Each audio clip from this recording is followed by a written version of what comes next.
So hello everyone, welcome back to the channel. और जैसा कि हमें पता है कि हमारे पीसीएम डोमेन के जितने भी एग्जाम थे 12th बोर्ड के, वो सारे हो चुके हैं। अब everyone is preparing for CUT और जेई मेंस। सो ये वीडियो जो है वो सीयूटी के लिए है, एज वेल एज आप जेई मेंस के लिए भी देख सकते हैं, ठीक है ना। सो आज के चैप्टर में आज की वीडियो में हम complete halo alkanes and halo arenes को देखेंगे, ठीक है ना।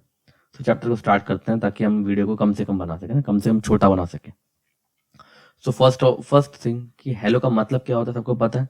हेलो का मतलब है हेलोजन, है कि नहीं है। मैं बता रहा हूँ सिंपली, मुझे पता है मोस्ट ऑफ द लोगों को पता होगा। फ्लोरीन, क्लोरीन, ब्रोमीन, आयोडीन, ठीक है ना, ये सब हो गया। अब अल्केन्स क्या होता है, कोई बता सकता है? अल्केन्स का मतलब क्या? सी के साथ सी का सिंगल बॉन्ड, डबल बॉन्ड पे अल्कीन बन जाएगा, ट्रिपल बॉन्ड पे क्या बन जाएगा? अल्काइन बन जाएगा, है ना। अब अरीन देख लेते हैं एक बार, सिंपली बता रहा हूँ ना। अरीन का एक बेंजीन रिंग है मान लो, ठीक है। बेंजीन रिंग के ऊपर हमने क्लोरीन को लगा दिया, क्या बन जाएगा? हेलो अरियन। अब मुझे एक बात बताओ, ये जो हेलो अरियन है, हम इस चैप्टर में क्या पढ़ने वाले होंगे? हम इस चैप्टर में पढ़ने वाले होंगे कि इसकी प्रिपरेशन कैसे होती होगी, देखेंगे हम, ठीक है ना। इसकी प्रिपरेशन कैसे होती होगी। आप प्रिपरेशन बना लिया बेटा, तो अब बनाने के बाद इसकी रिएक्शंस देखेंगे हम।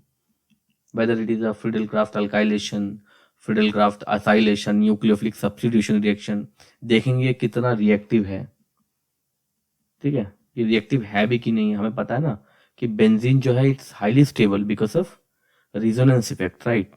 तो क्या क्लोरोबेंजीन भी इतना स्टेबल है या नहीं है, ये हम आगे के चैप्टर्स में देखेंगे, ठीक है ना। आगे हम एक एक स्लाइड करके पढ़ते जाएंगे, तो ठीक है। सबसे पहले देखो, ये लिखा हुआ है, आपको कुछ बेसिक सी इसकी नॉलेज दे रखी है, जो कि मुझे लगता है कि पढ़ने की जरूरत नहीं है, ठीक है ना। हम स्टार्ट करते हैं simply. On the basis of number of halogen, ये हम क्या पढ़ रहे हैं? क्लासिफिकेशन पढ़ रहे हैं, ठीक है ना। अब हम हेलो अल्केन्स और हेलो अरियंस की क्लासिफिकेशन पढ़ेंगे, ठीक है ना। अब मैं one by one in lines को हम एनसीईआरटी को लाइन बाय लाइन कोट करेंगे। तो on the basis of number of halogen, कितने हेलोजन एटम है, कितने हेलोजन एटम है किसी एक पर्टिकुलर हेलो अल्केन या हेलो अरियन में, उससे भी हम उसके ना उसको क्लासिफाई कर सकते हैं। फॉर एग्जांपल यहाँ पे आप देख लो, एक्स क्या है? एक हेलोजन है, ठीक है ना। तो यहाँ पे एक ही हेलोजन है, तो इसको हमने क्या बोल दिया? मोनोहलाइड। क्या बोल दिया इसको हमने? मोनोहलाइड। कोई प्रॉब्लम? अब यहाँ पे देखो, दो हेलोजन है कि नहीं है? एक दो हेलोजन है, तो इट्स अ डाई हेलाइड। और अगर तीन हेलोजन होंगे तो ऑब्वियस सी बात है, ट्राई हेलाइड, है ना। Try halide. अब नाम देख लो, इसके नाम ही क्या है? ये क्या? मोनो हेलो अल्केन, है ना। नाम ऐसा नहीं है, हम पढ़ेंगे मोनो हेलो अल्केन, ऐसी है डाई हेलो अल्केन, ये ट्राई हेलो अल्केन, है ना। अब हम देखते हैं, अब मान के चलो यही सिंगल सिंगल बॉन्ड लगे होंगे अगर अरियंस पे, मतलब बेंजीन रिंग पे, तो उसको मोनो हेलो अरियंस बोलेंगे। ये डाई हेलो अरियंस हो जाएगा, ये ट्राई हेलो अरियंस हो जाएगा। कोई प्रॉब्लम है क्या? अभी हम पढ़ेंगे, जैसे ये क्या है? ये ऑर्थो ऑर्थो ग्रुप है, ये मेटा ग्रुप है और ये पैरा ग्रुप है। इनके बारे में भी डिटेल में हम देखेंगे, ताकि हम एटलीस्ट सीयूटी कर पाए। आपको इतना तो पता होगा ना, सीयूटी जो है ये क्या, सिंपल बोर्ड लेवल ही है ना। सिंपल बोर्ड लेवल है, इसमें जेई मेंस, एडवांस या, है ना, इन सबसे कंपेयर नहीं करेंगे हम इसको सिंपल ही रहने देंगे, बोर्ड के लेवल का ही रहने देंगे, ठीक है ना। अब देखते हैं, अब आगे बढ़ते हैं। अब देखते हैं sp3 sp2। अब हम हाइब्रिडाइजेशन के बारे में थोड़ा थोड़ा बात करेंगे, ठीक है ना। शुरू कर देते हैं हाइब्रिडाइजेशन के बारे में, ठीक है ना। देखते हैं, चलो पहले इसको देखते हैं, है कि नहीं है। यहाँ पे देखो कार्बन के, देखो यहाँ पे कार्बन के ऊपर देख लो, क्या यहाँ पे कार्बन के ऊपर कितने, आपको ये देखो बल्कि ग्रुप कितने लगे हुए हैं। बल्कि ग्रुप का मतलब क्या है? ये वाले ग्रुप, ये मान के चलो कुछ भी हो सकते हैं। ये CH3 हो सकते हैं, ये CH3 CH2 भी हो सकता है। कोई दिक्कत है क्या? हाँ, ये CH3 और CH2 भी हो सकता है। ये सबको मैंने क्या मान लिया? कंबाइंडली मैंने इसको क्या बोल दिया? R डैश ग्रुप, है ना। इस केस में अगर कार्बन के ऊपर देखो, अगर कार्बन के ऊपर एक ही CH3 या फिर कोई बल्कि ग्रुप लगा हुआ है, then it is known as primary compound. कोई दिक्कत? अगर वही कार्बन के ऊपर दो बल्कि ग्रुप लगे हुए तो इट्स सेकेंडरी कंपाउंड। और वही अगर तीन लगे होंगे तो क्या होगा? वो टर्शरी कंपाउंड बन जाएगा ना। जैसे एग्जांपल ही देख लेता हूँ, CH3 सी CH3 CH3, और हेलोजन को मैं दूसरे रंग से दिखा देता हूँ। तो मान लो एक क्लोरीन लग गया, कोई दिक्कत है? ये कौन सा कंपाउंड होगा आपके हिसाब से? कौन सी कैटेगरी में? देखो तीन बल्कि ग्रुप लगे, है कि नहीं? तीन बल्कि ग्रुप है तो इट इज अ टर्शरी, ठीक है ना। टर्शरी या फिर 3 डिग्री हेलो अल्कीन, कोई प्रॉब्लम? ठीक है, अब आते हैं अलाइलिक हलाइड पे।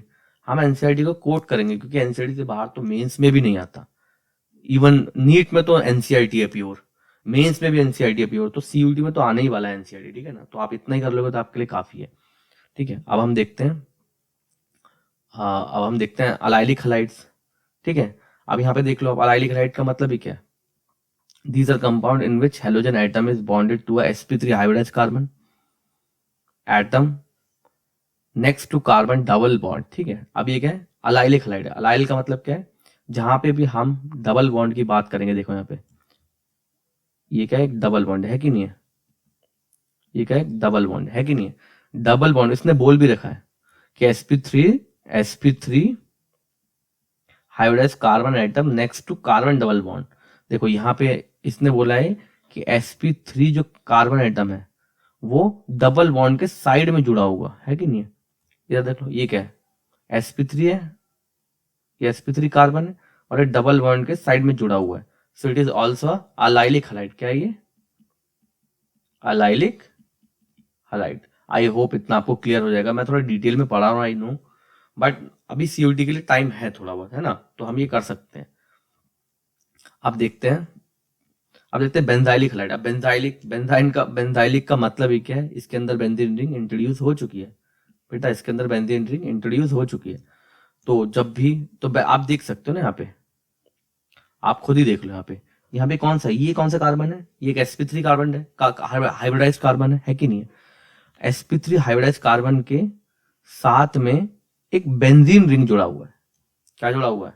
sp3 हाइब्रिडाइज्ड कार्बन के साथ में एक बेंजीन रिंग जुड़ा हुआ है। तो it is a primary benzylic halide. I am sorry, spelling गलत हो गई, है कि नहीं है?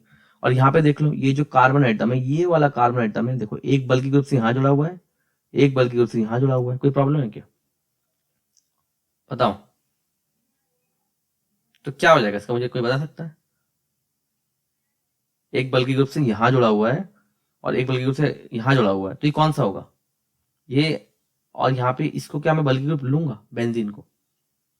बताओ, क्या मैं इसको बल्कि ग्रुप लूंगा? अगर नहीं ले रहा तो it will be a secondary benzylic halide. कोई प्रॉब्लम है? तक it be a secondary benzylic halide, otherwise it is a tertiary benzylic halide. अब आप बोलोगे सर क्या लेना है बेंजीन ग्रुप का बल्कि ग्रुप? तो मैं बोलूंगा बेटा 2 मिनट वेट करो, हम आगे की वीडियो में इसको और भी डिस्कस करेंगे डिटेल में, राइट? क्योंकि इसके ऊपर एक अलग थ्योरी बन जाएगी ना। अब हम क्लासिफिकेशन करते जा रहे हैं, देख रहे हो आप धीरे धीरे क्लासिफिकेशन। अब हम और भी देखें, कंपाउंड कंटेनिंग, आप देखो compound containing sp3 CX bond, sp2 CX bond, ठीक है? आप डबल बॉन्ड के साथ में ही, अभी तक हमने क्या देखा था? कि डबल बॉन्ड लगा हुआ है कि नहीं है? फिर इसके साथ में CH2 और ये X लगा था, ठीक है ना? तो जो जो हमारा क्या था, जो हमारा X लगा था वो डायरेक्टली sp3 हाइब्रिडाइज्ड कार्बन के साथ लगा हुआ था, है कि नहीं है? लेकिन अब हम क्या देख रहे हैं कि जो हमारा X है, कहाँ है हमारा X? अब जो हमारा X है वो डायरेक्टली sp2, ये क्या sp2 हाइब्रिडाइज्ड कार्बन है ना, sp2 हाइब्रिडाइज्ड कार्बन के साथ लगा हुआ है। कोई प्रॉब्लम है? इधर भी देख लो, क्या ये वाला कार्बन जो है, ये sp2 नहीं है क्या? और ये किससे जुड़ा हुआ है? हेलोजन से जुड़ा हुआ है। तो अगर अगर sp2 हाइब्रिडाइज्ड कार्बन डायरेक्टली जुड़ा हुआ है किससे? हेलोजन से, then in it will be known as vinylic halides. कोई प्रॉब्लम? क्लियर हो गया? अब आते हैं अराइलिक हलाइड पे। अराइलिक हलाइड में सिंपल वही, अभी हमने थोड़ी देर पहले क्या देखा था? एक बेंजीन रिंग है, इसके साथ में CH2 था और X था। तो यहाँ पे हमने क्या देखा था कि एक बेंजीन sp2 के साथ जुड़ा हुआ था, फिर वो कार्बन जो था बेंजीन रिंग के साथ जुड़ा हुआ था, है ना? लेकिन यहाँ पे जो बीच वाला ग्रुप है इसको हमने पूरा ही हटा दिया। अब हमारे पास क्या मिल गया? एक बेंजीन रिंग है और बेंजीन के साथ एक X जुड़ा हुआ है डायरेक्टली। तो यहाँ पे देखो, जो X है, X क्या हेलोजन है? हेलोजन जो है वो बेंजीन के sp2 हाइब्रिडाइज्ड कार्बन के साथ डायरेक्टली जुड़ा हुआ है। Then it is known as arylic halide. Any problem? I hope आपको प्रॉब्लम नहीं होगी। देखो अब आगे हमारे पास एक टॉपिक है, बहुत इंटरेस्टिंग टॉपिक है, that is known as nomenclature. क्या टॉपिक है? नॉमेनक्लेचर। और सिंपली यहाँ पे बहुत कम दिखाया गया नॉमेनक्लेचर के ऊपर, तो हम एक सेपरेट वीडियो रख सकते हैं, लेकिन मैं आपको अभी इस बुक से ही बता देता हूँ क्या क्या है, ठीक है ना। आप देखो, कहाँ गया मेरा पॉइंट, नहीं दिख रहा मेरे को, हाँ ठीक है ये रहा। अब इधर आपको ये देख लो, CH3, ये क्या है, CH3, CH2, CH2 और Br। आप सिंपल बता दोगे मीथेन, इथेन, प्रोपेन, तो क्या होगा ये, आप खुद देख लो ना, प्रोपाइल ब्रोमाइड होगा कि नहीं होगा। लेकिन यहाँ पे इन्होंने एन प्रोपाइल ब्रोमाइड लगाया है कि नहीं। ये क्या है, ये जो है इसका एक कॉमन नेम है बेटा, याद रखना। आयुपैक नेम नहीं होता, आयुपैक नेम के अंदर हमें न्यूमेरिक यूज करते हैं, हम क्या बोलते हैं, सब्स्टिट्यूएंट को नंबर देते हैं, हम उसका पूरा डिटेल में एनालिसिस करते हैं, ठीक है ना। इधर देखो, आयुपैक नेम में देखो, मैं बोल रहा था क्या क्या, देखो अब मैं इसको फर्स्ट कार्बन मान लूं, इसको सेकंड कार्बन मान लेता हूं, इसको थर्ड कार्बन मानता हूँ। फर्स्ट कार्बन के ऊपर एक ब्रोमीन जुड़ा हुआ है कि नहीं है, तो मैं इसको ये लिख सकता हूँ, तो मैं इसका नाम लिख देता हूँ। तो 1 पे ब्रोमो जुड़ा है, 1 कॉमा ब्रोमो, ब्रोमो कोई दिक्कत है क्या, 1 का ब्रोमो। और क्या है ये, methane, ethane, propane, 1 comma bromo propane. Any problem बेटा, कोई प्रॉब्लम है क्या, हाँ कोई प्रॉब्लम नहीं है। ऐसे ही आप दूसरा वाला देखते हैं, दूसरा वाला देखें, CH3, अब मिडल में जो है वो क्लोरीन लगा हुआ है, कोई दिक्कत है क्या। यहाँ पे sp2 हाइब्रिडाइज कार्बन के साथ एक क्लोरीन जुड़ा हुआ है, so it is isopropyl chloride. तो इसको हम क्या बोलते हैं, इसको हम क्या बोलते हैं, आइसोप्रोपाइल क्लोराइड। लेकिन अगेन आप इसका आयुपैक नेम भी लिख सकते हैं, ठीक है, जो इंटरनेशनल केमिस्ट्री डिपार्टमेंट ने हमें दिया है, वो भी नाम हम इसका लिख सकते हैं। वो नाम क्या है, कोई बताएगा मेरे को, आप खुद देख लो ना। इसको मैं, देखो लॉन्गेस्ट चेन भी होनी चाहिए, कोई प्रॉब्लम, तो लॉन्गेस्ट चेन बनाने के लिए मुझे इसको 1 ले लेता हूँ, इसको 2 ले लेता हूँ, इसको 3 ले लेता हूँ, कोई प्रॉब्लम है क्या। अब मुझे बताओ 2 पे क्लोरो आ रहा है कि नहीं आ रहा है, तो इसका नाम क्या हो जाएगा, 2 क्लोरो मीथेन इथेन प्रोपेन। कोई प्रॉब्लम है क्या, इसका नाम ले देंगे 2 क्लोरो प्रोपेन। Any problem. अब देखते हैं हम इसको, आइसोब्यूटाइल, देखो आप थर्ड वाला जो है उसको देखते हैं। आप देखो यहाँ पे क्या लगा हुआ है, आप देखो यहाँ पे सी, जो क्लोरीन है वो एक ऐसे कार्बन के साथ जुड़ा हुआ है जो कि sp3 है, लेकिन वो फर्दर एक ऐसे कार्बन से जुड़ा है जो sp2 है। देख लो फर्क, देख लो आप एक बार फिर से। क्लोरीन जो है एक ऐसे कार्बन से जुड़ा हुआ है जो sp3 है, लेकिन वो फर्दर एक ऐसे कार्बन से जुड़ा हुआ है जो एक sp2 है। सो इसको कॉमन नेम तो हमारा क्या होगा, इसको कॉमन नेम तो आपको रट ही लो, इसको आइसो बोलते हैं। क्या बोलते हैं इसको, आइसो बोलते हैं, हमेशा याद रखना। अगर कोई भी हेलोजन ग्रुप किसी sp3 कार्बन हाइब्रिडाइज कार्बन के साथ जुड़ा हुआ है, वो फर्दर एक sp2 हाइब्रिडाइज कार्बन के साथ जुड़ा हुआ है, then definitely will be isobutyl, ठीक है ना। आइसो आइसो ग्रुप तो लगेगा ही लगेगा। अब अगेन मैं आपको फिर से कुछ थोड़ा डिटेल में बता देता हूँ। आप मुझे इतना मुझे पता है कि आप देखो खुद तो आप 12th पास करके आए हो ना, आपको इस सब के बारे में कोई प्रॉब्लम नहीं होगी, ठीक है ना। मैं आपको एक सिंपल सी चीज बता दूंगा, तो उसके बाद में ये सब आप खुद कर लोगे। सो लेट्स सी वो क्या चीज है। अब देखो आपको इतना तो पता होगा ना, अगर मैं ये बेंजीन रिंग ले लेता हूँ, तो इस पोजीशन को क्या बोलते हैं, इस पोजीशन को क्या बोलते हैं, और इस पोजीशन को क्या बोलते हैं, इस पोजीशन को क्या बोलते हैं, बताओ। यहाँ पे जो कंपाउंड लगा होगा इसको तो हम कुछ बोलेंगे नहीं, ठीक है ना। आप देखो मान लो चलो जो कंधे पे लगा हुआ है, ठीक है ना, बेंजीन रिंग के जो कंधे पे लगा हुआ है, मैं जो बोल रहा हूँ, तो उसके जो कंधे पे लगा, शोल्डर्स पे जो भी कंपाउंड होगा, that will be known as ortho. कोई दिक्कत है क्या, ऑर्थो, जिसको हम ओ से डिनोट करेंगे, किससे डिनोट करेंगे, ओ से। अब जो यहाँ पे साइड में लगा हुआ है इसको हम क्या बोलेंगे, मेटा, ठीक है, इसको हम एम से डिनोट करेंगे। कोई प्रॉब्लम है क्या। अब ये जो लगा हुआ है ये क्या है, ये क्या है, ये इसको हम बोलते हैं पैरा, इसको हम पी से डिनोट करते हैं। आप देखो इसी के हिसाब से देखो यहाँ पे एम जो है, एम डाइब्रोमोबेंजीन है, इसका मतलब तो समझ ही गए होंगे कि मेटा पे कुछ लगा है बेटा, है कि नहीं, मेटा पे कुछ लगा हुआ है। कोई प्रॉब्लम है क्या। अब ऐसे ही आप इस आयुपैक को हम एक सेपरेट वीडियो में करेंगे, सिंपल सी, ठीक है। और आयुपैक से 1 या 2 क्वेश्चन तो आएंगे ही आएंगे, आप कोई भी एग्जाम में बैठे हैं तो आयुपैक को हम सेपरेटली डिस्कस करेंगे, ठीक है। क्योंकि मुझे लगता नहीं है कि इतने में होगा, कोई रेफरेंस बुक से मैं आपको पढ़ा दूंगा आयुपैक, ठीक है ना। अब हम आते हैं nature of C X bond पे, राइट। आयुपैक को मैंने इतना तो बता ही दिया कि आप क्वेश्चन तो अटेम्प्ट कर लोगे और आपको बेसिक नॉलेज तो है ही, ठीक है। आप देखो यहाँ पे मैं आपको कुछ पहले एक्सप्लेन कर देता हूँ। मुझे एक बात बताओ, nature of C X bond का मतलब क्या हो सकता है?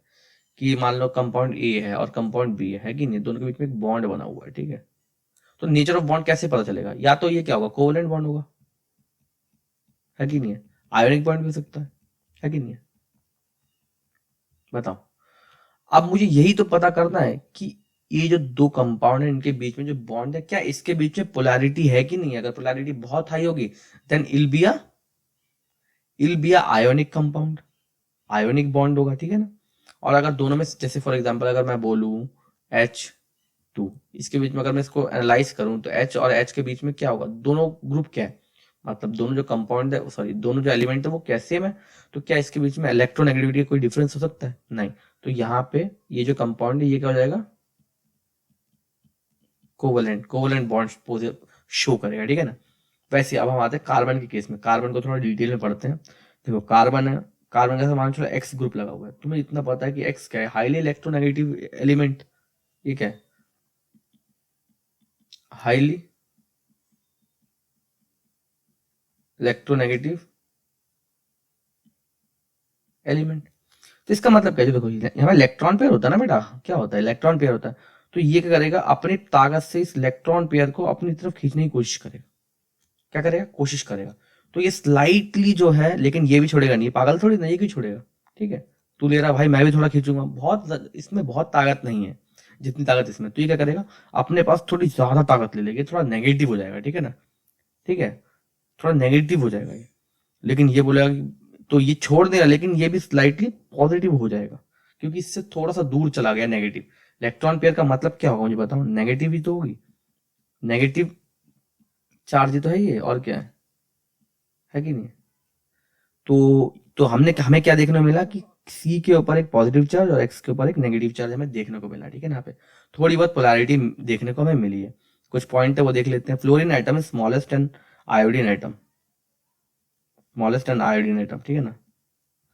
The largest consequent the carbon halogen bond length also increases from CF to CI, ठीक है। कार्बन और हेलोजन की बॉन्ड लेंथ जो है बढ़ती जाती है, आप देखो, है कि नहीं है। CF में जो बॉन्ड लेंथ होगी, मान लो उसको बॉन्ड लेंथ 1 बोल दिया, और CI में जो बॉन्ड लेंथ होगी उसको मैं बॉन्ड लेंथ N बोल दिया, कोई प्रॉब्लम है क्या? तो मुझे इतना तो पता ही है ना कि बॉन्ड लेंथ जो N की है वो ज्यादा होगी बॉन्ड लेंथ और 1 की, कोई प्रॉब्लम है क्या? हाँ,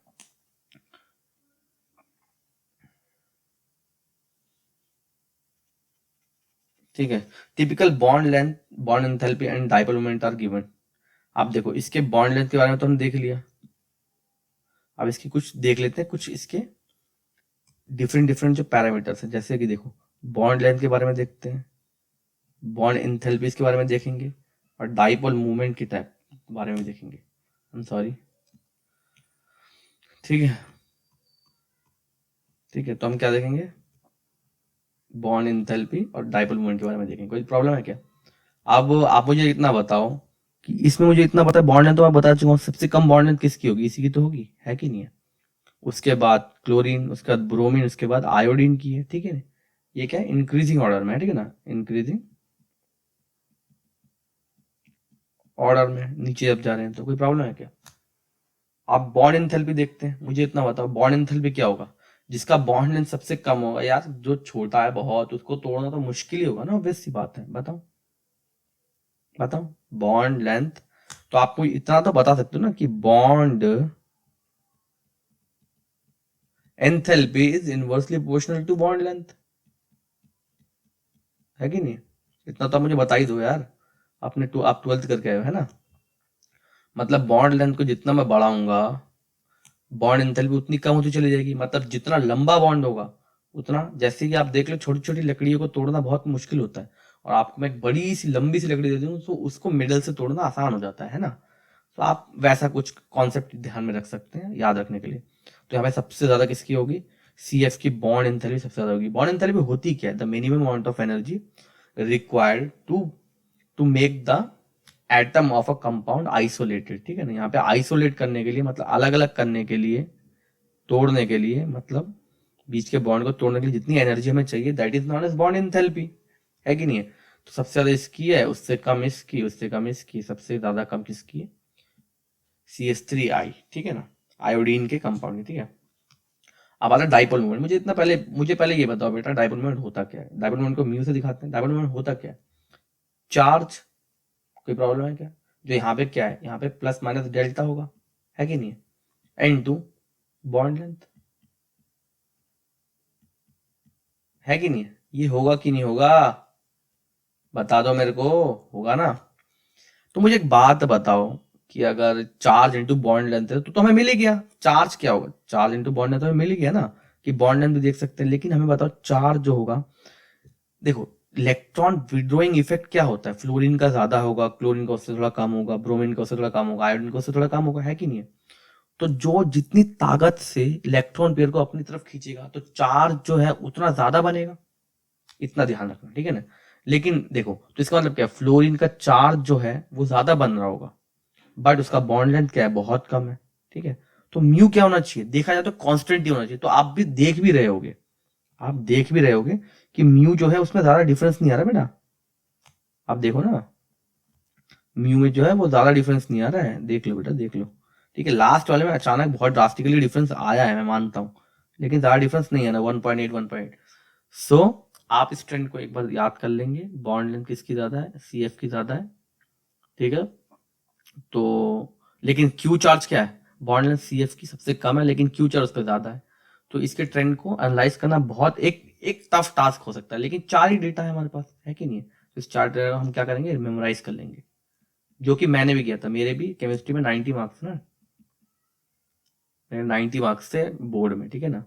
और मेरे जेई मेंस में 96 के परसेंटाइल के करीब थी केमिस्ट्री में। बाकी ठीक है, चलाओ।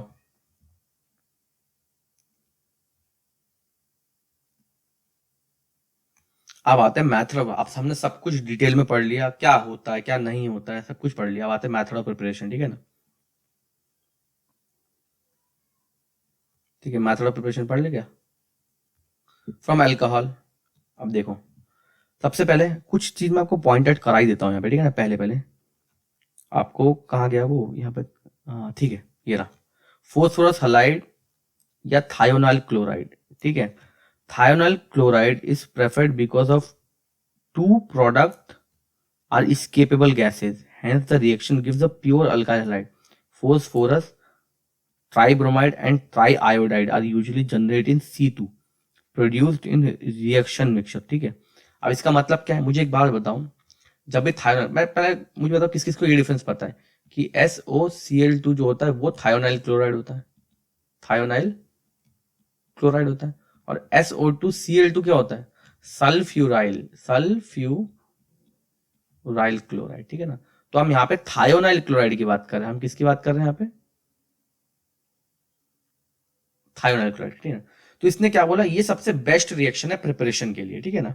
ये सबसे बेस्ट रिएक्शन है प्रिपेयर के लिए, अल्काइल हाइड की प्रिपरेशन में सबसे बेस्ट रिएक्शन है। कैसे है? देखते हैं ना कैसे है।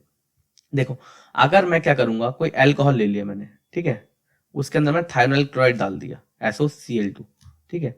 फिर मैंने क्या किया, तो मुझे देखने को क्या मिला कि ये OH हटके जो है यहाँ से क्लोरीन गया एक एटम, उसमें जाके कनेक्ट हो गया। तो मुझे क्या मिला RCl प्लस मेरे को कुछ और भी मिला बेटा। एक मिला है सल्फर डाइऑक्साइड, दूसरा क्या मिला है? HCl। This both are escapable gases. मतलब ये क्या होती है? प्रोडक्ट में रहती नहीं है बेटा, ये क्या होता है? भाग जाती हैं ये। और नीचे हमारे जो कटोरे में है, मतलब जिसमें हमने रिएक्शन करी है, उसके अंदर बस RCl ही रह जाता है।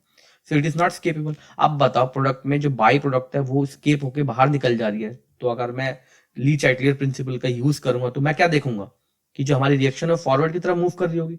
सो ये रिएक्शन को सबसे बेस्ट माना जाता है पूरे जितने मेथड है, क्योंकि इसके अंदर हमें प्योरिफिकेशन, मतलब हमें सेपरेशन में कोई दिक्कत ही नहीं है, क्योंकि सल्फर डाइऑक्साइड और हाइड्रोजन क्लोराइड दोनों स्केपेबल गैसेज हैं, वो तो उड़ जा रही है। हमारे पास क्या बचा है? हमारे पास बचा हुआ है RCl। कोई प्रॉब्लम है क्या? RCl बचा हुआ है और हमें यही चाहिए, है कि नहीं है? और जैसी वो उड़ रही है तो प्रोडक्ट धीरे धीरे खत्म हो रहा है, बाई प्रोडक्ट खत्म हो रहे हैं, तो प्रोडक्ट की क्वांटिटी खत्म हो रही है। तो ली चाइटलियर प्रिंसिपल रिएक्शन को और फॉरवर्ड की तरफ धकेलना चाह रहा है, ठीक है ना। अब आप देखते हैं, आप देखो यहाँ पे देखो, OH HCl जिंक क्लोराइड के अंदर डाला तो RCl प्लस H2 बन गया। ROH NaBr H2SO sulphuric acid के अंदर डाला तो हमें क्या मिल गया, RBr जो हमें चाहिए था NaHSO4 और H2 मिल गया। कोई प्रॉब्लम है? नहीं है। और ऐसे सिंपली ROH PX3 बराबर हमें 3RX H3PO3 मिल गया, ठीक है ना। और यहाँ पे इतना याद रखना कि जब हम PX3 की बात करेंगे तो यहाँ पे X जो है वो क्लोरीन ब्रोमीन के अलावा और कुछ भी नहीं हो सकता। क्लोरीन ब्रोमीन, आप आयोडीन या फ्लोरीन भी नहीं ले सकते। यहाँ पे क्लोरीन और ब्रोमीन के साथ ही PX3 बनते हैं। PX3 के अंदर X जो है वो क्लोरीन और ब्रोमीन ही होता है। कोई प्रॉब्लम? हाँ, तो अब देखते हो ROH है, PCl है, ये भी बहुत आसान है। आप ये आपको याद रखने वाली चीज है, क्योंकि ये आ भी सकता है, क्या पता ये आ जाए, है ना। आ भी सकता है, क्या आएगा ही आएगा। यहाँ पे रेड फोस्फोरस का यूज किया गया। किसका यूज किया गया? रेड फोस्फोरस, ठीक है। Red phosphorus along with some halogen, और हेलोजन शुड बी ब्रोमीन और आयोडीन। कोई प्रॉब्लम है क्या? ये रिएक्शन तो आपको मोस्ट इंपॉर्टेंट है, क्योंकि मुझे तो लगता है कि मेंस में भी कई बार पूछा गया, ठीक है। मोस्ट इंपॉर्टेंट, ये तो आप रट ही लेना, ठीक है ना। और मैं इसको बता ही चुका हूं आपको, ठीक है ना। आई एम ऑप्टेन यूजिंग, आप कुछ देखते हैं हमें पॉइंट, अगर कुछ है तो हम देखते हैं, बाकी तो आगे बढ़ते हैं हम। मैं मोस्ट ऑफ थिंग आपको बता चुका हूँ, ठीक है ना। पहला हो गया फ्रॉम द एल्कोहल, एल्कोहल से बना चुके हैं। अब हम बनाएंगे फ्रॉम द हाइड्रोकार्बन। क्या बनाएंगे? क्लोरो कंपाउंड्स बना रहे हैं ना हम, तो हम क्या बनाएंगे? हाइड्रोकार्बन से बनाने की कोशिश करेंगे। अब सबसे हाइड्रोकार्बन में सबसे पहला पार्ट क्या है? By free radical mechanism. क्या है? By free radical halogenation, sorry, free radical halogenation, ठीक है। आपको मैं रिएक्शन भी बताता हूँ, सीधा मैं रिएक्शन दिखाता हूँ ना, क्या इतना वो सब नहीं पढ़ना, हमें रिएक्शन पढ़ते हैं। तो आप रिएक्शन में देखो, आप यहाँ पे क्या कंपाउंड दे रखा? CH3 CH2 CH2 और CH3। इसके अंदर हमने क्लोरीन डाला, क्लोरीन है, ठीक है। अल्ट्रा वायलेट राइट, धूप में रख दो, है नहीं, धूप में रखना बेटा, ये अल्ट्रा वायलेट राइट है, ये इनके स्पेसिफिक प्रोसेस होते हैं। अब मैंने क्या देखा, हमें कंपाउंड मिल गया। एक क्लोरीन जो है वो बाहर की तरफ जुड़ा हुआ है, एक क्लोरीन जो है वो लास्ट के दो से अलग जुड़ा है, जैसे CH3 CH2 CH और क्लोरीन फिर CH3। कोई प्रॉब्लम नहीं, यहीं जुड़ा हुआ है और एक यहाँ जुड़ा हुआ है। कैसे जुड़ा हुआ है देखते हैं, मैकेनिज्म ही देख ले तो थोड़ा बहुत यार, अगर तुम डिटेल में पढ़ रहे हो तो पढ़ा ही देता हूँ, ठीक है ना। अब मुझे एक बात बताओ, ठीक है, जब मैं रेडिकल बनाऊंगा, आपको पता रेडिकल जो है ना, रेडिकल जो है ये भी ना कार्बोकैटायन की तरह ही होते हैं, कार्बोकैटायंस की तरह ही होते हैं। क्या? कि टर्शरी कार्बोकैटायन जैसे ज्यादा स्टेबल होते हैं सेकेंडरी से, और जैसे प्राइमरी से, वैसे ही रेडिकल का भी होता है। रेडिकल ऐसा बनना चाहता है, रेडिकल ऐसे बनते हैं कि वो ज्यादा स्टेबलाइज हो पाए, ठीक है ना। तो मैं बता रहा हूं मैं आपको क्या है। तो ये जो है ये क्या होना चाहिए था, ये थोड़ा सा ये है, ये माइनर प्रोडक्ट होगा, ये माइनर प्रोडक्ट होगा और ये मेजर प्रोडक्ट होगा, जहां तक मुझे याद है ये मेजर प्रोडक्ट होगा, ठीक है ना। तो क्या होगा, यहां से एक ऑक्सीजन के निकलने पे यहां पे एक रेडिकल बनेगा और यहां पे एक रेडिकल बनेगा, ठीक है। तो क्या होगा, क्लोरीन जो है यहाँ पे रेडिकल की फॉर्म में मिलेगा, तो क्लोरीन अटैक करेंगे इन पोजिशन पे। कोई दिक्कत है क्या? तो यहाँ पे एक कंपाउंड ये मिलेगा हमें और एक कंपाउंड हमें ये मिलेगा, ठीक है। कोई दिक्कत है क्या? तो ये वाला जो पॉइंट मैंने आपको बताया है अभी, ये वाला पॉइंट, इस पॉइंट को तो याद रखना कि कार्बोकैटायन की स्टेबिलिटी और रेडिकल की स्टेबिलिटी कैसे डिपेंड करती है। कोई प्रॉब्लम है क्या यहाँ तक? प्रॉब्लम है? यही तो पढ़ा हमने अभी, और क्या पढ़ा है कि नहीं है? यही तो पढ़ा हमने, है ना। आओ एग्जाम्पल्स नहीं देखेंगे हम, इतना एग्जाम्पल पे फोकस करेंगे भी नहीं हम। अब आते हैं, हम ए पढ़ चुके हैं बाय फ्री रेडिकल हैलोजिनेशन। हम पढ़ेंगे बाय इलेक्ट्रोफिलिक सब्स्टिट्यूशन रिएक्शन। क्या पढ़ेंगे? By electrophilic substitution reaction. आप खुद ही देखो यहाँ पे, ठीक है। यहाँ पे हमने क्या लिया, एक टॉल्यूइन ले लिया। क्या ये, इसको हम क्या बोलते हैं? टॉल्यूइन, ठीक है। टॉल्यूइन के अंदर हमने क्या डाला, हेलोजन है हमारे पास, ये हमारे क्या रिएक्टेंट्स है। और हमारे पास डार्क कंडीशन में, मतलब there should not be any light, उसके अंदर हमने क्या डाला है, फ्लो कहते हैं iron iron as a catalyst use किया। तो हमने क्या देखा, ऑर्थो एंड पैरा ग्रुप पे अपने आप ही क्या लग गया, हेलोजन ग्रुप लग चुके हैं। कोई प्रॉब्लम है क्या? इलेक्ट्रोफिलिक सब्स्टिट्यूशन रिएक्शन हमने जब करी तो हमने क्या देखा कि ऑर्थो एंड पैरा ग्रुप पे मतलब एक बेंजीन ऐसे बना है कि नहीं है, एक बेंजीन हमें क्या मिला है, एक बेंजीन में हमें क्या मिला है, यहाँ पे CH3 था, ये तो CH3 है ही। एक में यहाँ पे क्लोरीन मान लो लग गया, और एक में यहाँ पे क्लोरीन लग गया। इससे हमें क्या पता चला है कि इलेक्ट्रोफिलिक जो रिएक्शन होती है ये ऑर्थो एंड मेटा पे ही, ऑर्थो एंड पैरा पे ही दिखाई देती है कि नहीं है? याद रखना, कोई दिक्कत है क्या?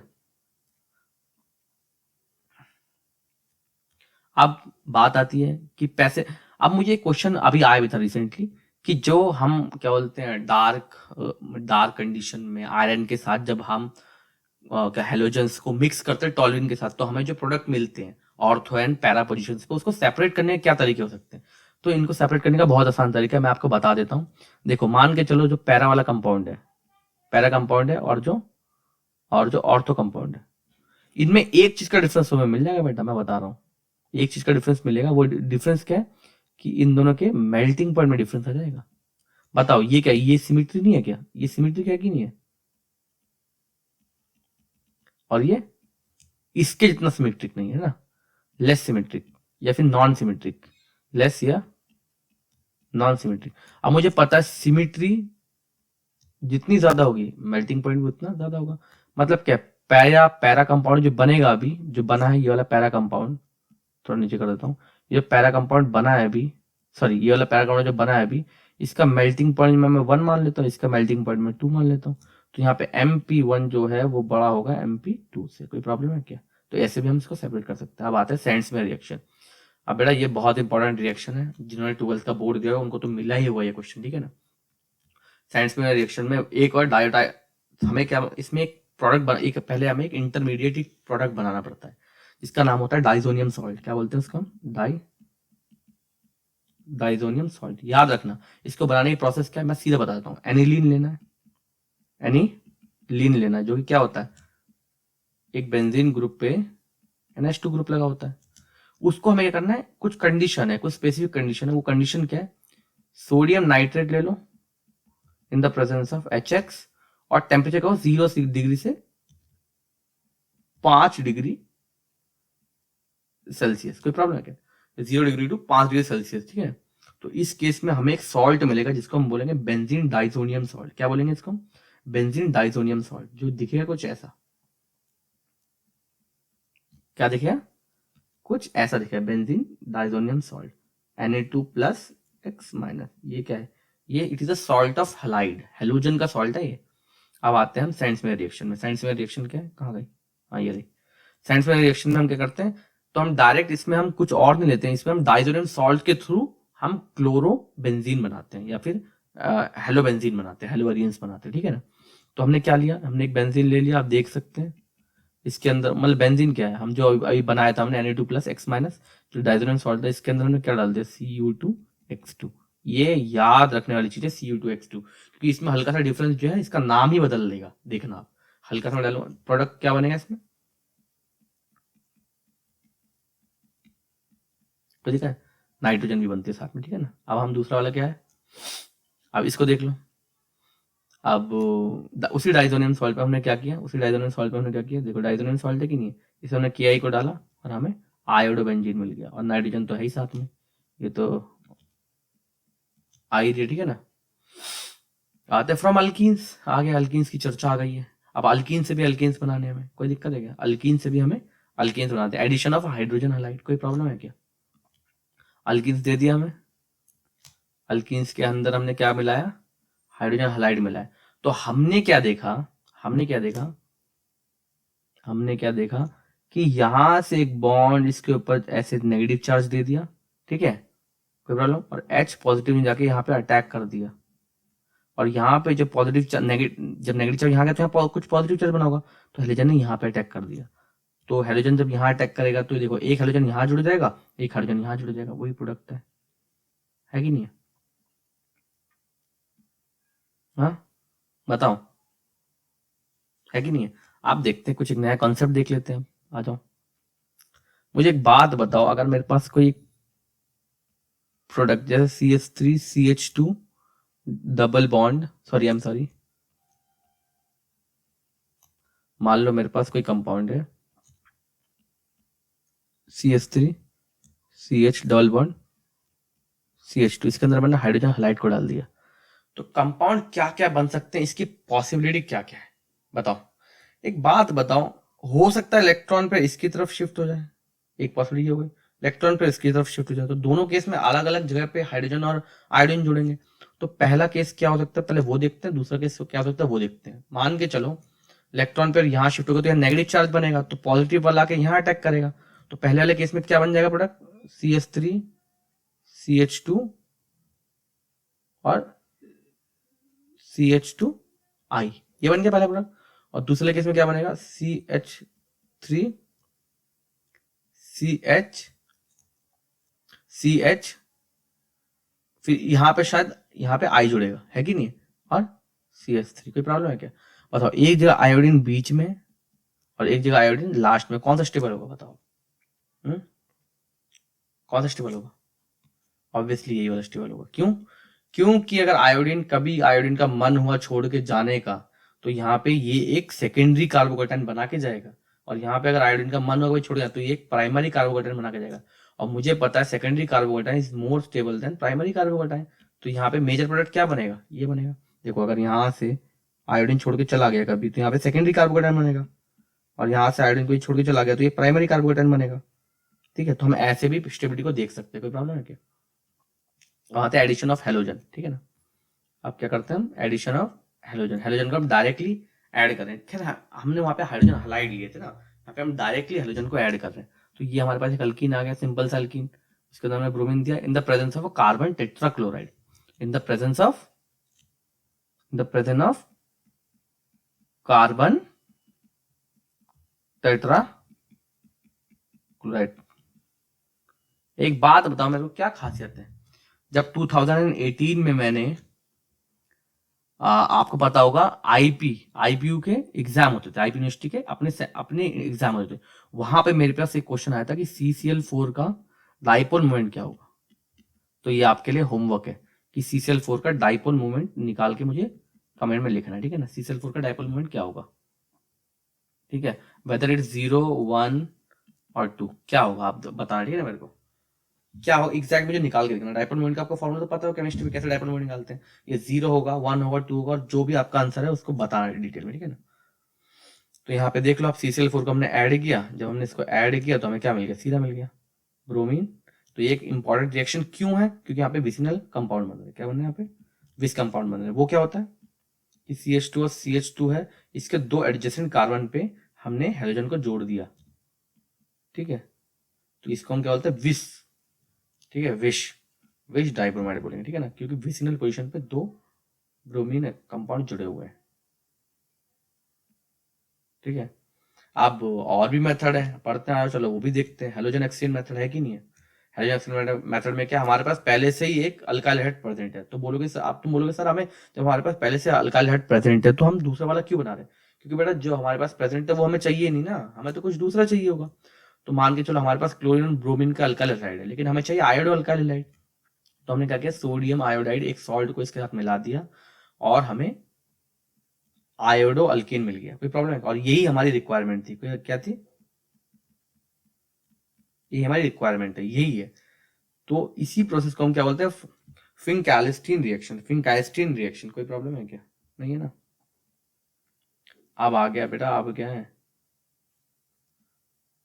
अब मुझे बताओ कि अब स्वार्ट्स रिएक्शन, ये भी क्या है बताओ। यहाँ पे भी फ्लोरो सॉल्ट से हम, देखो हमारे पास पहले से ही हमारे पास क्या दे रखा है, हमारे पास पहले से ही एक क्या बोलते हैं, हेलो अल्केन दे रखा है, लेकिन उसको हम दूसरे बदल रहे हैं क्योंकि हमारी रिक्वायरमेंट दूसरे हेलो अल्केन की है, ठीक है ना।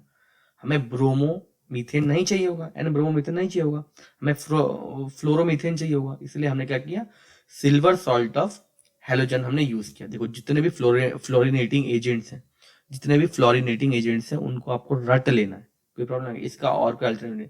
केमिस्ट्री ऑल अबाउट रट लर्निंग, राइट। जितना भी हमें ऑर्गेनिक है, इनऑर्गेनिक है, इसमें हम मैकेनिज्म और लर्निंग जो करते हैं फिजिकल केमिस्ट्री में, हाँ मैं मान सकता हूँ थोड़ी कैलकुलेशन है, बट यहाँ पे आपको रटना ही पड़ेगा। तो हमें क्या मिल गया, CH3F एंड AgBr। क्वेश्चन को भी नहीं छुएंगे, ठीक है ना। अब आते हैं हेलो अल्केन और हेलो अरियंस, हमने पढ़ लिया बेटा, पूरा पढ़ लिया कैसे बनता है कैसे नहीं बनता है। अब सर इसकी फिजिकल प्रॉपर्टीज क्या होती हैं, फिजिकल प्रॉपर्टीज को भी देख लेते हैं, फिजिकल प्रॉपर्टीज होती क्या है इसकी। ठीक है, अब हम फिजिकल प्रॉपर्टीज देखते हैं। Alkyl halide are colourless when pure, ठीक है, समझ में आ गया। जितने भी अल्काइल हैलाइड है, जितने भी अल्काइल हैलाइड है, जैसे CH3, CH2 और Cl है, ये सब क्या होंगे बताओ, ये सब क्या होंगे, ये एकदम कलरलेस होंगे। बेटा कॉपी पेन लेके बैठना, ठीक है ना। ठीक है, when pure, when it is in a pure state, कोई प्रॉब्लम है क्या। ठीक है, और एक और पॉइंट, और एक नोट डाल के लिख लो कि जो ब्रोमो अलाइड है, ब्रोमो और आयोडो से मिलके जो भी हलाइड्स जो भी कंपाउंड बनते हैं वो कलर देते हैं। कब, when they are expose in front of light. कोई प्रॉब्लम है क्या, लाइट के सामने ये क्या देंगे, लाइट के सामने ये कलर देंगे, कोई प्रॉब्लम है क्या, देते हैं कलर, ठीक है ना। ठीक है, कुछ बोले मैंने, volatile halogen compound have sweet smell, ये तो याद रख लेना। ठीक है, डिटेल्स में जाओ, ठीक है ना। Many volatile halogen compounds have sweet smell, ये भी इंपॉर्टेंट है, पढ़ लेते हैं। कोई प्रॉब्लम है क्या, आपके सामने PDF खुली हुई है, जो मैं नहीं भी पॉइंट आउट कर पा रहा आपको खुद ही पॉइंट आउट कर लेना, ठीक है ना। ठीक है, आ जाओ। आते methyl chloride, methyl bromide, ethyl chloride and सम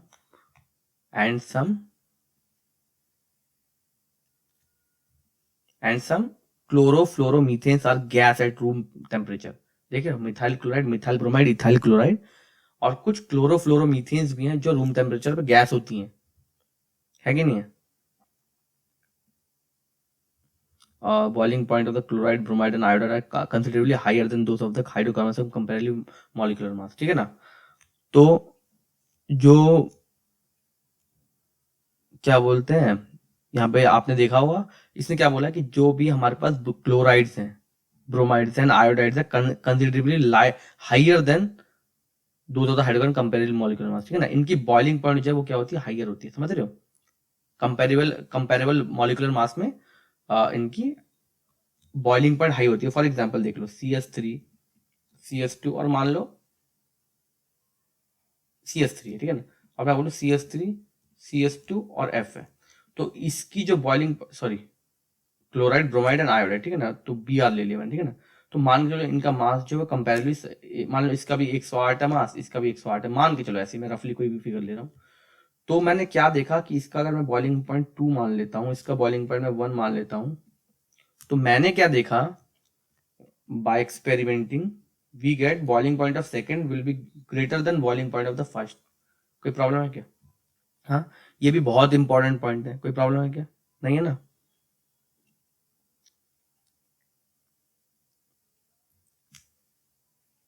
ठीक है, आप कुछ बात हो गई। अब मुझे एक बात बताओ, एक और चीज पढ़ते हैं, इधर देख लो। Due to great polarity as well as higher molecular mass as compared to the parent hydrocarbon, the intermolecular force of attraction, that is dipole dipole और van der Waals forces are stronger in halogen derivative।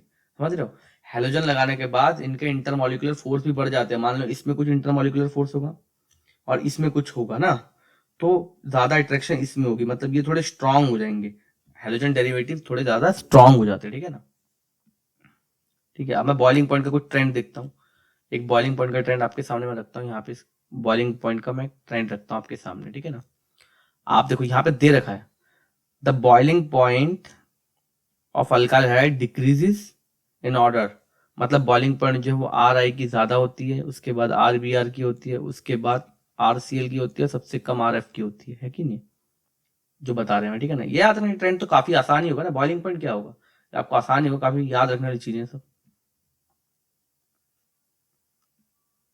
Problem है यहाँ तक, है कि नहीं है, समझ में आ रहा है ना। ये ग्राफ को आप एक बार ध्यान से देख लो, क्या है ग्राफ, तो खैर आने वाला है नहीं आपके CUT एग्जाम में, ये हम NCERT को थॉरली पढ़ रहे हैं ताकि हम वहां पे जाके most of the chemistry question attempt कर पाए, है ना। अब आप खुद ही देख लो, अब एक चीज हम और नोट करते हैं, चलो इसमें, ठीक है ना। अब मुझे एक बात बताओ, जो पहला वाला कंपाउंड है ये एक लीनियर कंपाउंड है कि नहीं है? पहला कंपाउंड एक लीनियर कंपाउंड है, दूसरा वाला कंपाउंड में हल्की सी ब्रांचिंग आ गई है, और तीसरा वाला जो कंपाउंड है, इट इज हाईली ब्रांच्ड। क्या हाईली ब्रांच्ड? कोई दिक्कत है क्या? It is a highly branched. तो ब्रांचिंग जैसे जैसे बढ़ रही है, उसका बॉइलिंग पॉइंट क्या हो जा रहा है? वैसे वैसे बॉइलिंग पॉइंट वैसे वैसे घट रहा है। तो आप इस ट्रेंड को याद रख सकते हैं, ठीक है ना। तो इसकी ब्रांचिंग नहीं थी बिल्कुल भी, तो इसका बॉइलिंग पॉइंट कम था। फिर ब्रांच, सॉरी, इसका बॉइलिंग पॉइंट बहुत ज्यादा, आई एम सॉरी सॉरी, बिल्कुल गलत, आई एम थोड़ा कंफ्यूज हो गया था मैं। तो जैसे जैसे ब्रांचिंग बढ़ती है वैसे वैसे बॉइलिंग पॉइंट क्या हो जाता है उसका? घट जाता है, सही है, ठीक है। तो जैसे ये पहले वाले में ब्रांचिंग बिल्कुल भी नहीं है, तो इसका बॉइलिंग पॉइंट सबसे ज्यादा है। दूसरे वाले में ब्रांचिंग थोड़ी सी है, तो उसका बॉइलिंग पॉइंट थोड़ा सा क्या हो जाएगा, कम हो जाएगा, ठीक है। और तीसरे वाले में ब्रांचिंग बहुत ज्यादा, तो उसका बॉइलिंग पॉइंट बिल्कुल ही कम हो गया। कोई प्रॉब्लम है क्या? थोड़ा सा कंफ्यूज हो गया बीच में, सॉरी। आप देखो कुछ एक पॉइंट है, इनको देख लो। Boiling point of isomeric di di di halobenzenes are very nearly the same. However, the para isomers are having high melting as compared to the ortho and meta isomers. ठीक है ना। देखो boiling point of isomeric di halobenzenes, तो di हेलोबेंजीन्स के जितने भी isomers बनते हैं उनका जो बॉइलिंग पॉइंट है वो नियरली सेम होता है। लेकिन जब हम पैरा की बात करते हैं और मेटा की बात करते हैं, तो वहां पे बॉइलिंग पॉइंट में थोड़ा सा डिफरेंस हमें देखने को मिलता है। फॉर एग्जाम्पल इधर देख लो, मेल्टिंग पॉइंट का ट्रेंड तो सिमिट्री के साथ रिलेटेड है, ठीक है ना। मेल्टिंग पॉइंट कैसी होगी उसके सिमिट्री पे डिपेंड करता है, लेकिन बॉइलिंग पॉइंट के ट्रेंड थोड़े अलग है। अब आप इस केस में देख लो, ये पैरा का केस है ना, ये क्या है, ये एक पैरा का केस है। तो पैरा में क्या होता है, इट इज हाईली सिमिट्रिकल। तो इसका क्या है, मेल्टिंग पॉइंट जो है सबसे, सॉरी, इसका मेल्टिंग पॉइंट जो क्या होगा, सबसे ज्यादा होगा, देख रहे हो, इसका मेल्टिंग पॉइंट सबसे ज्यादा होगा, ठीक है। इसकी सिमेट्री थोड़ी सी क्या है उससे, और उसके बाद इसकी है, क्योंकि ये थोड़ा सा और सिमेट्रिकल है। कोई प्रॉब्लम है क्या? सबसे ज्यादा इसका है, उसका मेल्टिंग पॉइंट मेटा का है, उसके बाद ऑर्थो का है, ठीक है ना। तो इस ट्रेंड को आपको ध्यान से देखना है, ठीक है। उनको तो आपसे गलती कराने में बहुत मजा आएगा, जो एग्जामिनर है कि नहीं? हम सॉरी, कहाँ गए, हाँ ठीक है। उनको तो एग्जामिनर्स को आपसे गलती कराने में मजा आने वाला है। तो आपको एक ट्रेंड तो याद रखने वाली यही चीज है बस, ठीक है। बाकी सब तो आप अपनी नॉलेज से ही कर सकते हैं, ठीक है ना। अब आ गए हम, ये क्या है, density of some haloalkanes, ठीक है। CCl4 again one of the most important compound, CCl4 again one of the most compound, इसका याद कर लेना डेंसिटी और इसका, ठीक है, सब कुछ याद कर लेना। कोई प्रॉब्लम है क्या? हम्म, इसका याद कर लेना, सब कुछ याद कर लेना। इसमें 6-7 चीजें याद करने के लिए, वो सब तो आप याद कर सकते हैं। Now the most important topic, solubility.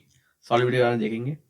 Solubility को आप देखो, the haloalkanes are only very soluble, slightly soluble in water. In order for a haloalkanes to dissolve in water, energy is required to overcome the attraction between the haloalkanes molecule and break the hydrogen bond between the water molecule. Less energy is released when new attraction are set up between the haloalkanes and water molecules, as these are not as strong original hydrogen bond in water. As a result, solubility of haloalkanes in water is low. एक बात बताओ मेरे को, hello alkanes, ठीक है, haloalkanes, I know there some polarity in, I know, देखो अगर मैं हेलो अल्केन्स की बात करूं, CH2 CH3, sorry CH3 CH2 और ये X है, एक हेलो अल्केन है, I know there some polarity minus, लेकिन ये क्या है, ये आयोनिक कंपाउंड जैसे नहीं होते, ठीक है। आप थोड़ा सा इलेक्ट्रॉन फेयर का शिफ्ट होता है इधर से उधर, सो दे अभी भी स्टिल, कोई भी आपको पता ही है, कोई भी कंपाउंड फुली आयोनिक नहीं होता, फुली कोवेलेंट नहीं होता, लेकिन इसके केस में थोड़ा सा कोवेलेंसी ज्यादा है, कोवेलेंट नेचर इसमें थोड़ा सा ज्यादा होता है। तो ये क्या, एक नॉन पोलर कंपाउंड की तरह बिहेव करता है। और मुझे पता है नॉन पोलर कंपाउंड है, तो ये वाटर वाटर क्या, एक पोलर कंपाउंड है। और मुझे पता है लाइक डिजोल्व लाइक का तुम्हें फॉर्मूला पता ही है ना, कि जो पोलर कंपाउंड है वो पोलर में ही डिजोल्व करना चाहते हैं, और ये एक नॉन पोलैरिटी शो कर रहा है, ठीक है, स्लाइटली नॉन पोलैरिटी शो कर रहा है। तो ये एक नॉन पोलर कंपाउंड में सॉल्युबल हो सकता है, but in case of water it is slightly soluble. और ऊपर से अगर हम इसको सॉल्युबल बनाना चाहते हैं, तो इसके हमें एनर्जी प्रोवाइड ही करनी पड़ेगी, ताकि इनके बीच का कोवेलेंट बॉन्ड जो है, जो कोवेलेंट बॉन्ड जो बन रहा है स्लाइटली आयोनिक भी है, उसके बीच के बॉन्ड को हम तोड़ पाए। और अगेन वन मोर थिंग, बहुत कम एनर्जी निकलती है जब इनके बॉन्ड टूटते हैं। तो बहुत कम एनर्जी निकलती है न्यू इलेक्ट्रॉन सेटअप, ठीक है ना। बहुत, जब इनके बॉन्ड टूट के नए बॉन्ड बनते हैं तो ठीक है, तो उसके केस में हमारे क्या होता है, बहुत लेस एनर्जी रिलीज होती है, ठीक है।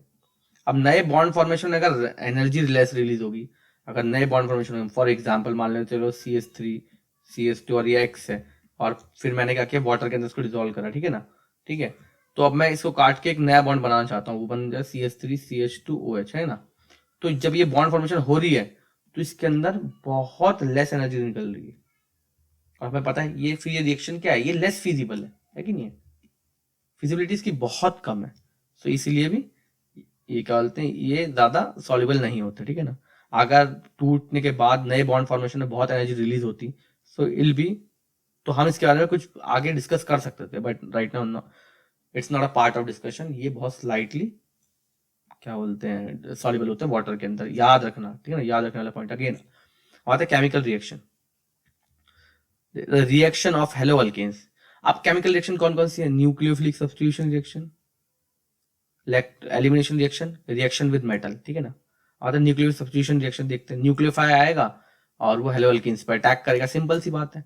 आप देख लो, आप देख नहीं रहे क्या, ये देखो न्यूक्लियोफाइल आया और जो हमारे पास हेलो अल्केन थे, मान लो ये हमारे पास हेलो अल्केन है, ये स्लाइटली पॉजिटिव है, ये स्लाइटली नेगेटिव है, न्यूक्लियोफाइल कहाँ अटैक करेगा, आप बताओ मेरे को, कहाँ अटैक करेगा, आके ये सीधा कहाँ पे अटैक करेगा, कार्बन पे अटैक करेगा, जुड़ना चाहेगा बेटा, तो और ये अपना इलेक्ट्रॉन पेयर लेके बाहर निकल जाएगा, तो हमें क्या मिल जाएगा बताओ, हमें क्या मिलेगा, हमें यहाँ से एक न्यूक्लियोफाइल जुड़ता हुआ दिखेगा, कोई दिक्कत, और यहाँ पे एक एक्स मुझे बाहर निकलता अकेला अकेला पड़ गया, ये अकेला दिखेगा, कोई प्रॉब्लम है क्या, खत्म।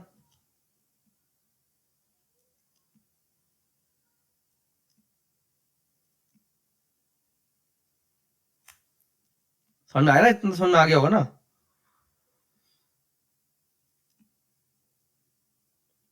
यार ये स्टाटस काम नहीं कर रहा है, ठीक है चलो। Group like cyanide nitrile possess two nucleophilic centre, आप देख लो।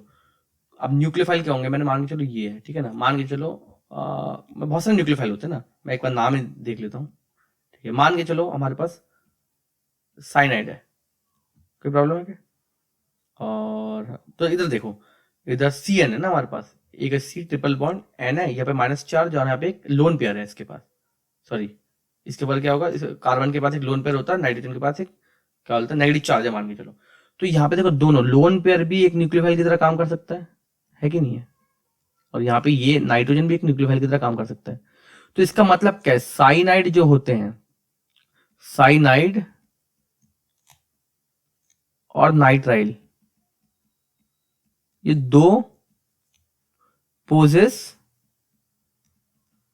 टू न्यूक्लियोफिलिक सेंटर, समझ रहे हो, दो न्यूक्लियोफिलिक सेंटर शो कर रहे हैं बेटा, ये ठीक है, ये दोनों दो न्यूक्लियोफिलिक सेंटर शो कर रहे हैं, है कि नहीं है, बताओ प्रॉब्लम कोई।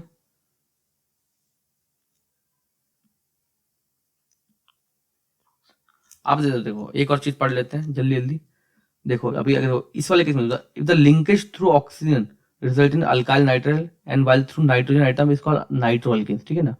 आप देखो ऑक्सीजन से अगर कोई बॉन्ड बनाएगा, क्या है, अगर ऑक्सीजन से जब बॉन्ड फॉर्मेशन होगी न्यू कंपाउंड फॉर्मेशन में, अगर ऑक्सीजन बॉन्ड बनाएगा तो उसको हम अल्काइल नाइट्राइल बोलेंगे, और जब नाइट्रोजन बॉन्ड बनाएगा तो उसको हम नाइट्रोअल्केन्स बोलेंगे, ठीक है। ऑक्सीजन बॉन्ड बनाएगा तो अल्काइल नाइट्रेट, और क्या बोलते हैं नाइट्रोजन अगर बॉन्ड बनाएगा तो नाइट्रोअल्केन्स हो जाएगा, कोई प्रॉब्लम है क्या, है कि नहीं है।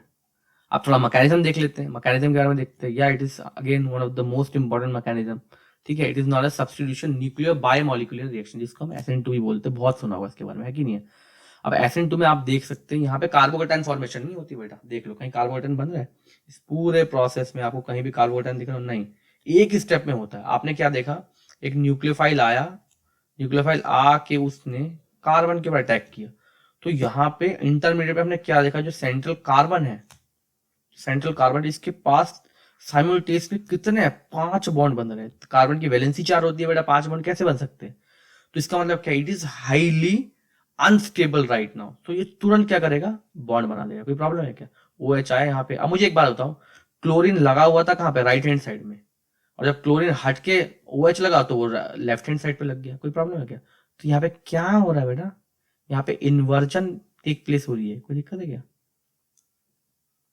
है कि नहीं? एनसीडी में लिखा हुआ है कि नहीं लिखा हुआ है? हाँ, अब ये एग्जाम्पल आपको याद ही करना है कि methanol and chloride ion follow second order kinematics, follow second order kinematics, that is rate depend upon the concentration of both the reactor. ठीक है ना, यहाँ पे कंसंट्रेशन पे रेट डिपेंड करेगी, यहाँ पे कंसंट्रेशन, क्योंकि ये तो हाईली अनस्टेबल है, तो तुरंत ये तो रहने ही नहीं वाली, ये तो माइक्रो सेकंड के लिए रहेगी, ये तो रहने ही नहीं वाली। ठीक है ना, तो इस पे रेट का कोई मतलब ही नहीं बैठता। आप खुद ही देख लो, आप इन्वर्जन हो रहा है कि नहीं हो रहा है, आई एम सॉरी। ठीक है, इन्वर्जन हो रहा है कि नहीं हो रहा है, बताओ, आप बताओ, इन्वर्जन हो रहा है कि नहीं हो रहा है, हो रहा है कि नहीं हो रहा है? ये देखो, एक आया कंपाउंड, इसने इसको टक्कर मारी, इधर से इसको बाहर निकाल के फेंक दिया, ये देखो गिर गया बाहर। तो कंपाउंड जहां पे लगा हुआ था पहले, उसको हटा के दूसरी साइड पे कंपाउंड लग गया है, जैसे मैं आपको बता ही चुका हूं ना। देख रहे हो, इसने यहां से इसको टक्कर मारी, तो इधर से ये बाहर निकल गया, मतलब पहले ही यहाँ पे था रिएक्टेंट में, और प्रोडक्ट में कुछ यहाँ पे जुड़ गया लेफ्ट हैंड साइड पे, तो यहाँ पे इन्वर्जन हो रही है। कोई प्रॉब्लम है क्या? था, अब मैं आपको कुछ बताऊं क्या? अब मान के चलो, आपको मैं आगे दिखा देता हूँ, सीधा मैं एग्जांपल में दिखाता हूँ, ठीक है ना।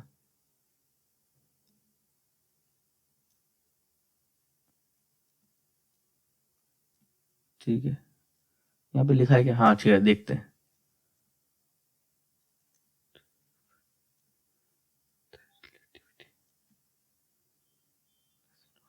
ठीक है, आगे कहाँ है?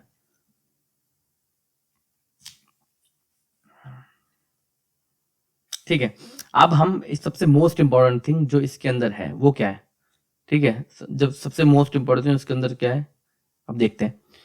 जो सबसे मोस्ट इंपॉर्टेंट थिंग है कि जो रिएक्टिविटी है वो किसकी ज्यादा होगी, है कि नहीं है? जो न्यूक्लियोफिलिक एडिशन हो रही है हमारी, जो हम न्यूक्लियोफिलिक एडिशन तो पढ़ रहे हैं ना, हाँ, हम जो न्यूक्लियोफिलिक एडिशन पढ़ रहे हैं,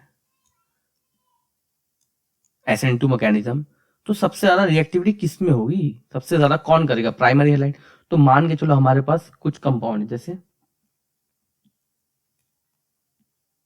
जैसे कि देख लो यहाँ पे, अब हमारे पास मान के चलो सी है, यहाँ पे एक एच है, एक एच है यहाँ पे, और एक एच यहाँ पे एक्स है, और एक एच क्या है यहाँ पे, एक एक्स है। अरे यार, let me right it again. ठीक है, मान के चलो ये सी है हमारे पास, एक एच यहाँ पे हो गया, और कहाँ पे, एक एच हमारे प्लेन से बाहर आ रहा है कि नहीं है? और एक एच कहाँ पर है, मान लो प्लेन के अंदर जा रहा है। कोई प्रॉब्लम है क्या? एच, हाँ, और यहाँ पे जुड़ा हुआ है एक एक्स, मान के चलो ओ एच आ रहा है।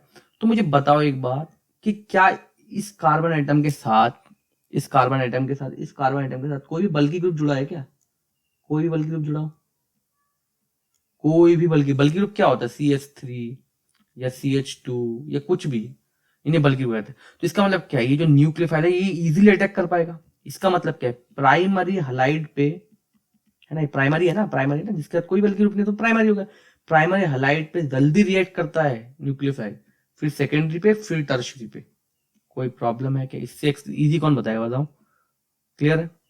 अब आता है SN2 पे। SN2 आ गया बेटा, ये थोड़ा इंपॉर्टेंट है। SN2 इंपॉर्टेंट क्यों है सर? क्योंकि यहाँ पे हमें कार्बोकेटाइन फॉर्मेशन करनी होती है। बताओ, कार्बोकेटाइन फॉर्म होगा या नहीं होगा, देखते हैं। अब मुझे एक बात बताओ, सपोज मेरे पे कोई कंपाउंड है, मेरे पास कंपाउंड है क्या, CH3 ओ है, ठीक है ना, और यहाँ पे मान के चलो ये बाहर निकल गया CH3। कोई प्रॉब्लम है क्या? मान के चलो एक OH आया और आके इसके घुसने की कोशिश करने लग गया। कोई प्रॉब्लम है क्या? ठीक है, तो ये घुसता नहीं है, ये क्या करता है, बताओ। पहले क्या होता है, कार्बोकेटाइन की फॉर्मेशन होती है होती है कि नहीं होती है, बताओ। हाँ, कार्बोकेटाइन की फॉर्मेशन होती है।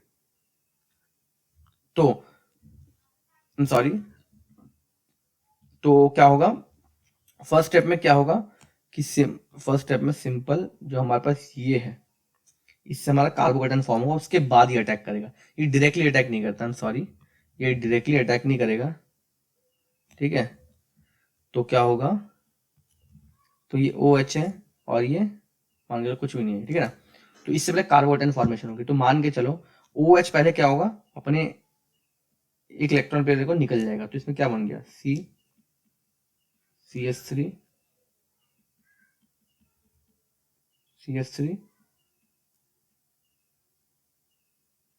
और ये CH3। कोई प्रॉब्लम है क्या यहाँ तक?